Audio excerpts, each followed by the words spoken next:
This is 5 mistakes homeowners make pricing their homes. Mistake number 5 is very common. In fact, if you sold a home, I bet you made this mistake pricing your home, and you don't want to make it again. The first mistake that sellers make when selling their home is overpricing it. Sellers think that they price their home $50,000 or $100,000 above list price. If somebody really likes the home, they're making an offer and they have a chance of making more money. Unfortunately, in real estate, it doesn't work like that. If the home is overpriced, people just won't make an offer. It's kind of like if you're buying a car and you want a $50,000 car, would you look at $70,000 cars? No, you would look at $50,000 cars, and it's the same in real estate.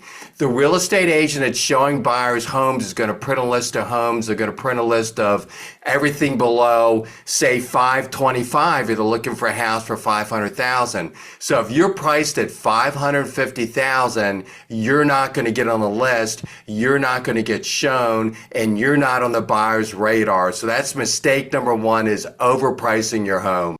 The second mistake that sellers make is letting the home sit on the market for months and months and months. When buyers see a home that's been on the market for 6 months, 8 months, 12 months, they assume that there's something wrong with the house is overpriced, or the sellers are difficult to work with. Whatever the reason, they move on. And there's also a relationship between the amount of time a property sits on the market and what it ultimately sells for. If you price a home appropriately right out of the starting gate and you get an offer within 2 weeks, 30 days, goes on the contract and sells, that will sell more than if the home sits on the market for 6, 7 months, because the longer it sits on the market, the less it's ultimately going to sell for. I know it doesn't really make sense when you think about it, but that's the way it works in real estate. So you want to make sure you price your home appropriately, and the last thing you want to do is let it sit on the market for months and months and months and do nothing. That's the second common mistake that homeowners make when selling their home.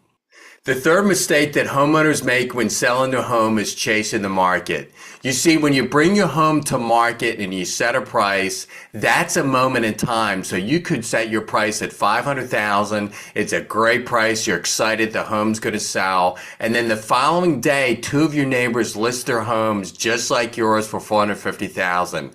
So you went from a great price to overpriced literally overnight.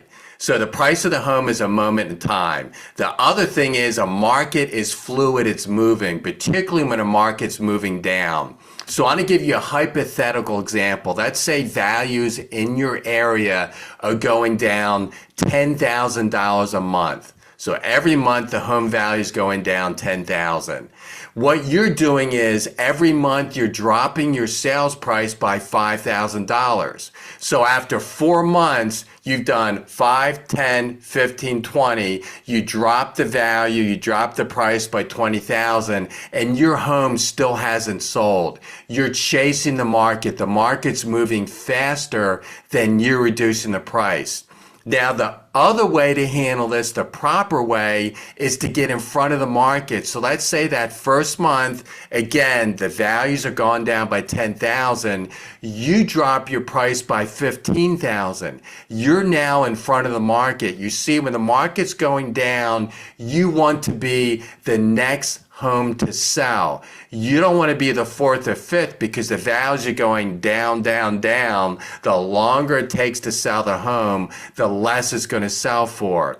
So in that scenario, you dropped your price by 15,000, you went under contract and you sold. If you did a bunch of little price reductions, you ended up dropping your price by 20,000, you still haven't sold, and the values have gone down considerably in the area, and you're now behind the market. So that's the third mistake that homeowners make when selling their home. The fourth mistake that homeowners make when selling their home is incorrectly pricing their home. And that's the way that they set the price. So your real estate agent's going to come by, they're going to bring comparable properties that have sold. So that's going to be homes that sold recently, close to your homes, have similar amenities, like you have a pool, they have a pool, similar square footage, and use that to establish a value for your property. In a downtrending market, they may look at listings as well, because if you have a lot of sales similar to yours that sold for $500,000 and the current listings like yours on the market are at $475,000, guess what? You're competing with those properties, so your price is now around $475,000. Here's the common mistake that homeowners make.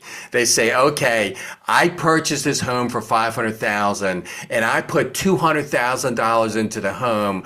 I want to make at least $700,000. So when I put in my closing costs and fees, I'm not going below $750,000.